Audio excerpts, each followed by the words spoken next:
The night I uncovered her betrayal, the air itself seemed to shatter, like glass cracking beneath the weight of a secret too heavy to bear. 7 months ago, in the dim light of our once sacred home, I found the evidence that turned my world upside down.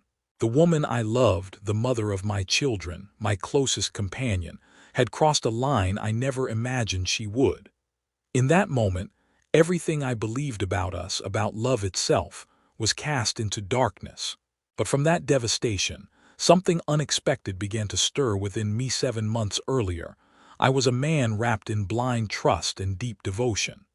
Daniel and I had built our life together from the ground up, a life full of laughter, quiet moments, and the sacred chaos of raising two beautiful children.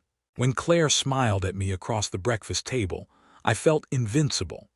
But all that changed in a heartbeat, in a cold, silent moment when I stumbled upon messages I wasn't meant to see, messages that tore through the fabric of our marriage like a merciless storm.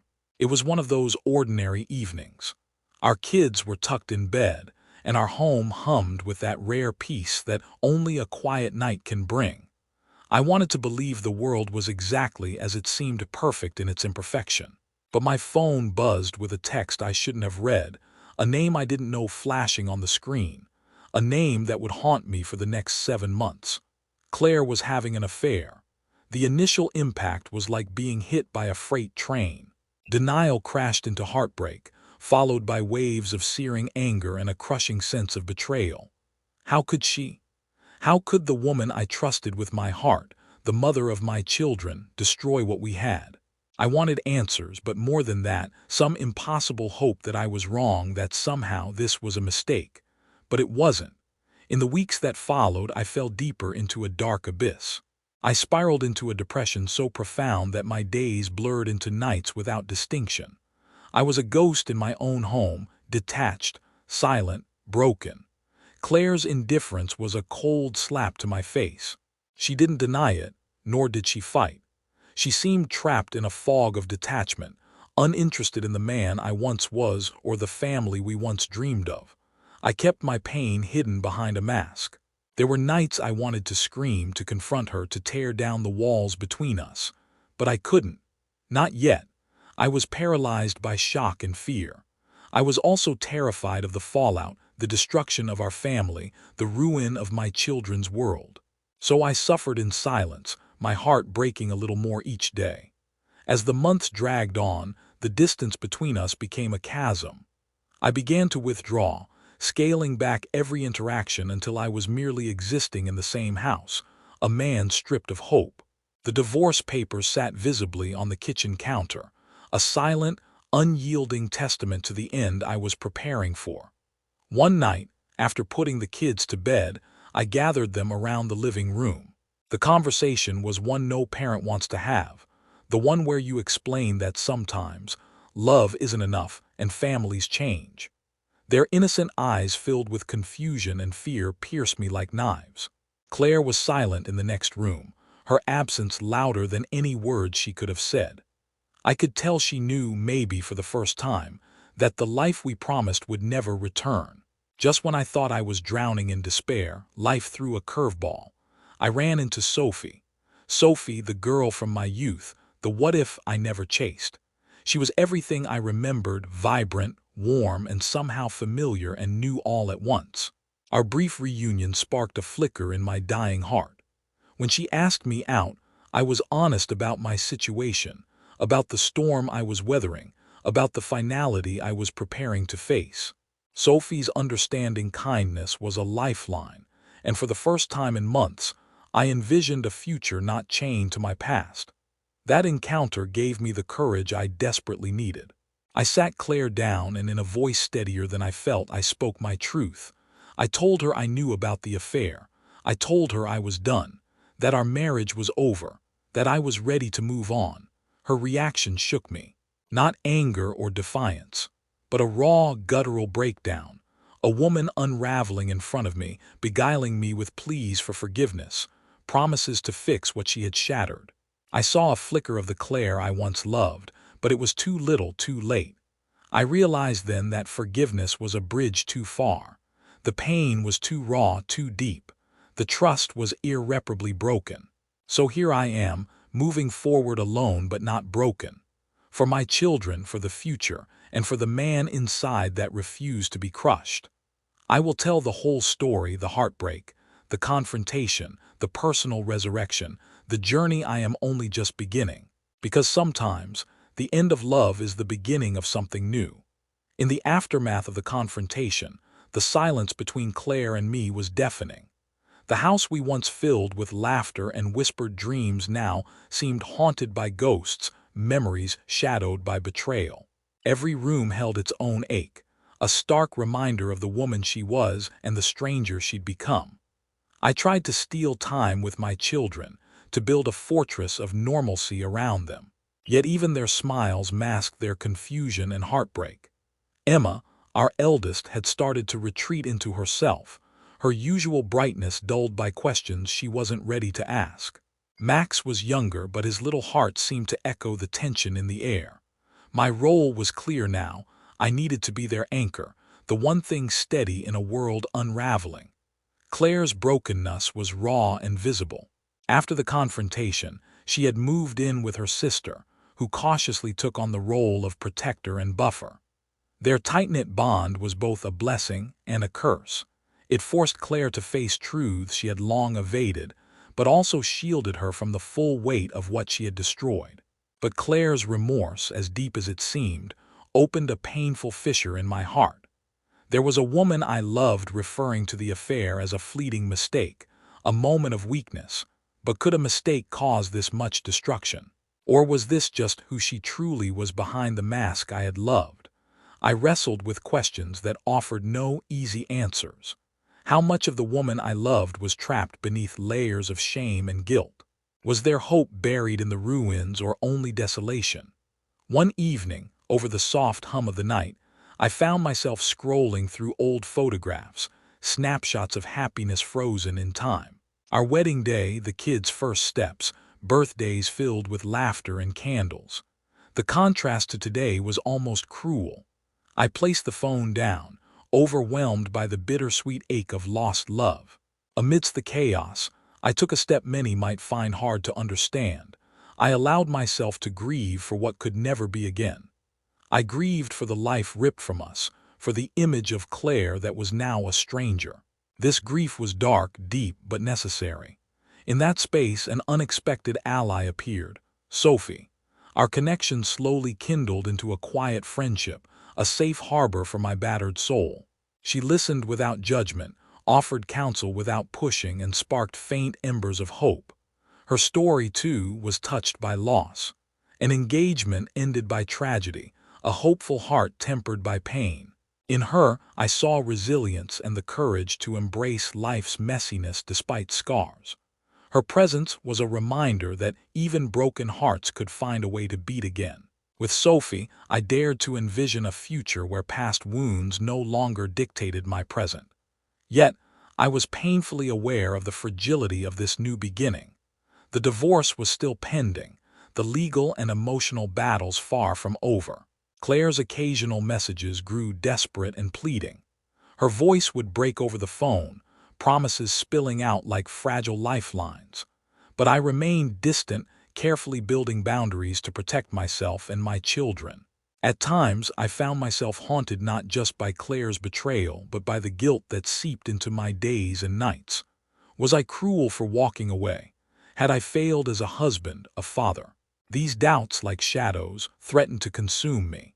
Yet through the storms of guilt and pain, I held onto one truth.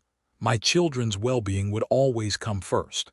It was for them that I stood firm, for them that I fought to reclaim my life from the wreckage. Inquietudes about their future pushed me to forge a network of support. Trusted family members, teachers, counselors, none were overlooked in this new chapter. I vowed the children would never feel abandoned or alone. Simultaneously, I braced myself for the difficult DNA tests. The possibility, however faint, that the kids might not be biologically mine was a dark cloud, but one that demanded honesty. Whatever the results, my love for them was unshakable. They were my children by every measure that mattered. Evenings were often spent listening to their laughter and quiet confessions, moments that reminded me love could still be found amidst the ruins. It was a slow, painful healing process, the kind that doesn't erase scars but teaches how to live beyond them. Meanwhile, Claire's unraveling seemed to deepen. Rumors spun between friends and family, whispers of her confessions and the ripple effect on everyone involved. The affair partner's wife had found out, causing a storm that reached far beyond our walls. There were calls I hesitated to answer, judgment wrapped in concern, accusations I met with silence. The world didn't see the full story, couldn't comprehend the messy realities behind the headlines. Through it all, I clung to clarity. Forgiveness was a distant dream, and reconciliation a path closed by betrayal's bitter gate. My heart was no longer a battlefield. It was a place for rebuilding, not reliving pain. The crossroads lay before me, to sink into bitterness or rise toward a new dawn. This choice defined me. So I chose to move forward carefully, deliberately, and with fierce determination to protect the light left in my life. The journey would be long and fraught, but I was ready to walk it, step by painful step, for myself, for my children, and for the fragile hope of a love that might one day bloom again. The divorce proceedings had begun, but the legal battles were the least of my concern. The real struggle was within, the tangled web of emotions I was forced to navigate in the quiet moments when the world wasn't watching. I had thought that once I said the words, "It's over," a weight would lift from my shoulders, but grief has layers far deeper than I ever imagined. I spent many nights sitting alone in the dark, listening to the slow tick of the clock and letting my heartache wash over me in waves. The pain wasn't just about Claire's betrayal. It was about the loss of a future I had dreamed of, the shattering of my identity as a husband and partner. It was the funeral of a life I thought I had. But slowly, a fragile ember of something else began to glow, hope, and with hope came the first steps toward healing. I accepted that healing would not be linear.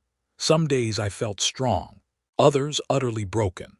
I allowed myself to feel the anger when it surged, the sadness that would not be denied, and even the fear of the unknown road ahead.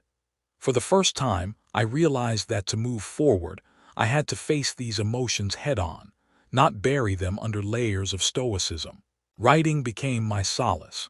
Each night after the kids were asleep, I would pour my soul onto paper. I wrote letters I'd never send, confessions of hurt, snippets of memory that made me smile or weep. Writing untangled the knots in my heart and gave shape to what felt unspeakable. It allowed me to confront the darkest parts of my story and slowly reclaim my narrative. My children were my beacon through the storm. I vowed to be present to show them that even when life breaks us, we can rise again. School events, bedtime stories, weekend outings, I clung to these moments, making them sacred. Their laughter became a healing balm, a reminder that love could still exist undiluted by betrayal. Yet, amidst this fragile rebuilding, there were moments that tested my resolve. Claire's occasional messages of remorse stirred conflicting emotions, empathy, resentment, confusion. But I stood firm with boundaries, protecting my healing heart and the fragile peace we were clawing back. Sophie, my unexpected friend and confidant, became a steady force beside me. Our cautious connection offered a safe space to explore the possibility of joy again. She never rushed me or demanded what I was not ready to give. Instead, she simply reminded me that life, in all its messiness, could still hold beauty if I was willing to reach for it. The divorce was finalized after months of legal wrangling, but it did not feel like an ending so much as a beginning. I was free from the shackles of a broken marriage, but knew my journey to emotional freedom was just beginning. I sought therapy, a tough but revelatory step that gave me tools to rebuild my shattered sense of self. My therapist helped me see that forgiveness was not about excusing Claire's actions, but liberating myself from the endless cycle of pain and bitterness. Forgiveness is, I came to understand, a gift we give ourselves. Slowly, I rebuilt my life. I reclaimed old passions that had been shelved in the name of marriage and fatherhood. I reconnected with friends I had drifted from. I explored new hobbies that gave me joy and peace. Most importantly, I learned to redefine love, not as a perfect, unchanging thing, but as a complex, evolving force that requires strength, vulnerability, and sometimes the courage to let go. Some nights the ache of loss still came like a shadow, but I no longer let it consume me. I had learned that healing is not about forgetting, but about carrying the past gently while stepping boldly into the future. A year after the storm, I stood at a different crossroads, not as a broken man, but as one reborn from the ashes of heartbreak, ready to embrace the promise of new beginnings. The last threads tying me to my past life unraveled slowly but irrevocably. The divorce was finalized, the legal battles behind us, and the fragile truce between Claire and me settled into a distant civility. But the hardest work, healing the wounds inside, was still underway. The first few months were the hardest. Some mornings, the emptiness felt suffocating, the silence at night an unwelcome reminder of what was lost. I grappled with feelings I never quite knew how to name: grief, anger, loneliness, and a deep sense of failure. But I refused to let those feelings define me. I reminded myself daily. To feel pain was human, but to be consumed by it was optional. I started by reclaiming the parts of myself that had been lost in the shadow of our marriage. Early morning runs, working late into the night on long-forgotten projects, reconnecting with friends who hadn't given up on me. Each small step was a brick laid in the foundation of a new life. My children were my constant motivation. Their resilience was both inspiring and humbling. I held tight to my promise to provide them with love, stability, and a future full of possibilities. We laughed again, even if cautiously at first, and slowly joy began to restore itself in our home. One afternoon, Sophie invited me to an art exhibit. I hesitated, unsure if I was ready to step out fully. But the thought of sharing a moment of beauty with someone who understood the messy complexities of life was a balm I couldn't refuse. That evening, surrounded by colors and stories, I felt a flicker of something that had long been dormant: hope. Sophie didn't ask for more than I could give. She simply walked beside me as I navigated this new terrain, offering support without pressure. Our friendship was a reminder that life doesn't have to be perfect to be meaningful. Claire's presence faded into the background of my life, like a distant storm whose impact was felt but no longer dictated my course. She was a chapter closed, not a future written. I learned that forgiveness was not about forgetting or excusing. It was about freeing myself from the chains of bitterness. It was about choosing peace, not for her but for me. There were days when memories came unbidden, snapshots of happier times, laughter that seemed etched in another life. Instead of clutching at the past, I learned to see those memories as part of the tapestry that made me who I was, both the light and the shadow. Love, I discovered, was more than a feeling. It was a commitment to honesty with myself, to self-respect, and above all, to growth. The journey wasn't easy and it wasn't short, but with time, the weight lifted. I stood taller, not because I had forgotten my pain, but because I had learned to carry it differently. I was no longer the man broken by betrayal, but a man stronger, wiser, and ready to embrace whatever came next. I am not the same man who found the world shattered 7 months ago. I am a man reborn from the ashes of heartbreak, a father fiercely devoted to his children, a soul cautiously open to love's possibility. The road ahead is uncertain, winding, and full of challenges, but it is also bright with promise. And for the first time in a long time, I am ready to walk that road with a hopeful heart.